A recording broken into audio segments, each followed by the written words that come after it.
Welcome to my fourth day here in Vietnam, and we are about to leave Diamond Hotel. We're going to Hanoi.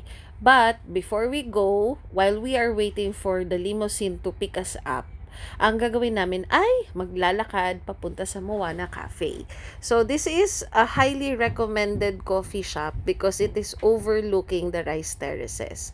When you enter, meron kang babayaran na 90,000 Vietnamese dong na entrance fee. Pero, makakakuha ka na ng isang coffee doon or tea or chocolate drink, something like that. Pagdating mo mga kamari chef, ayan no, kasing ganda niya. Actually, meron kasing gantong place dito sa sa Cuenca, Batangas. And it's called Imelda's Garden. So, nasa siya, malapit siya sa Lumampaw viewing deck. So, ayan, relax lang kami ng husband ko. Di na kami mag-ikot-ikot, mag-akyat-akyat. Basta makaupo, maka-sightseeing, goods na kami niyan. So, ito mga kamari chef, yung itsura niya. Ayan, you're looking at the rice terraces. You can pause and zoom the video para mas ma-appreciate nyo.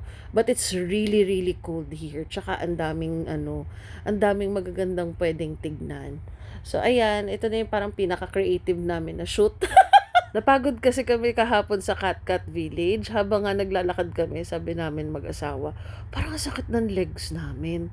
Tapos bigla namin naalala, nga pala, grabe yung inakyat baba namin. Tapos nung isang araw, umakyat baba din kami, diba? Our pick-up time is 2 p.m. So may time pa kami para kumain. So this is pho.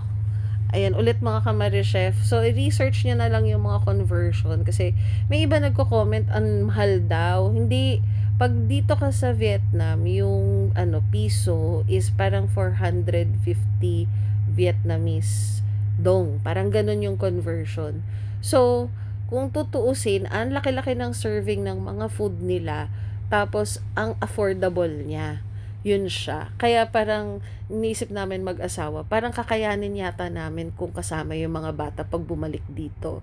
So anyway, we're going to drink our favorite coffee. Ako, ang favorite ko is the Saigon coffee with condensed milk. And then my husband loves the coconut coffee. Ay, ambot. So anyway, ito na nga at nakadiscover ako ng pagkain na nagustuhan ko. Nakalimutan kong matinapay nga pala dito. At ang daming fruits. Ewan ko kung mapapansin nyo all throughout my vlog, like ko fini-feature sa street yung mga prutas na binibenta nila. And finally, natikman ko na rin yung mangga nila na may tahin yata yun, or chili flakes, or kiamoy powder na halo-halo na. Basta ang sarap. And ito na kami sa limousine. We're leaving Sapa. This is the Sapa Lake, mga kamari chef. Ito yung wet market na hindi ko napuntahan. And all throughout our biyahe, you will see a lot of vendors selling yung cherry blossom na branch. Tapos binubonsai yata nila yun. Ewan ko, hindi ko alam kung anong ginagawa nila dun. Ito na tayo mga kamari chef sa Tarlac. Charot. Nag-stop over and ayan ulit yung mga nila sausage, yung mga goodies, mga ganyan-ganyan. And ayan 'di ba? Ang dami nila laging fruits. Tapos na curious ako dito sa banana na to, tsaka sa durian candy. Pero hindi ako bumili. Nandito na tayo sa Pote. Sasakay na tayo ng jeep papuntang Alabang. Charot, andito na tayo sa Rojas Boulevard, mga kamari chef. Tapos magbabayad na tayo ng easy trip. Charot. So, madaling salita, nandito na tayo sa Hanoi. Syudad na siya, mga kamari chef. Para kang nasa Slex, parang ganun. Para kang nasa Ross Boulevard. Ito naman, kamukha niya yung Baclaran, yung overpass ni Baclaran. Ito naman, para kang nasa Rojas Boulevard ulit, parang ganun. Ang ganda ng Hanoi. Siya, ngayon naman para tayo nasa Intramuros. So, very brutalism or brutalist yung mga old structures nila. Just like the establishment sa Manila. Ito naman yung Quirino Grandstand. Ano ba to? Philippine Arena. Joke lang. Ayan pala, Quirino Grandstand. Tapos, aabot na tayo sa Intramuros at sa Luneta Park. Ayan, so nakita ko si Kong Cafe. Alam niyo mga kamari chef, ang sarap talaga ng kape dito. Hindi siya hype. Ito na tayo sa Manila Cathedral.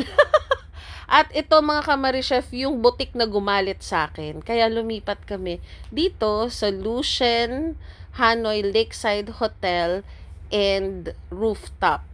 Sobrang ganda nitong hotel na 'to. Ang nangyari kasi sa'min, nag-book kami do'n sa kabila, ta's pagdating namin wala kaming room. Tapos gusto ba naman kami ilipat ng ano, ng patutulugan.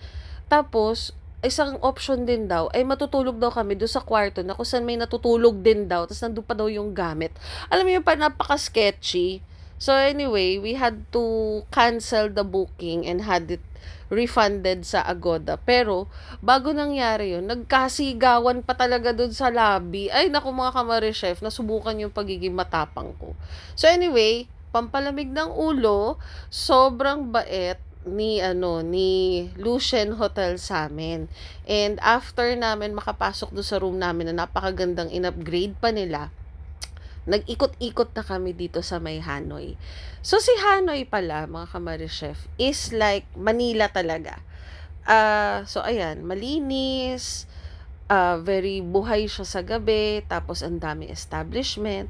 Tapos it is around a lagoon. Lagoon ba yung tawag doon? Tapos malamig. Malamig dito. Makikita mo yung mga tao, naka-shorts sila, pero yung hangin na humahampas is cold. Tapos akala ko, goods na kami dito sa take tacos ba yan? Akala ko may pagkain. Wala talaga. So, ayan, naglakad-lakad pa kami, osyoso, tapos ending namin McDo. O, 'di ba? Makakatikim tayo ng McDo sa ibang bansa. At dumating na nga yung order namin, and tinikman ko. So, yung twister fries is the same, pero mas mahaba siya, tsaka hindi siya putol-putol. Yung fried chicken nila, hindi maalat. So, maalat talaga ang pagkaing Pilipino. Anyway, walang gravy, tapos cheese sauce siya na may parang sweet chili sauce. Basta ang sarap. Ang sarap niya. It's different, but it's good. So, yun lang mga kamari chef. Sana nag-enjoy kayo sa vlog ko and upload again. Bye-bye!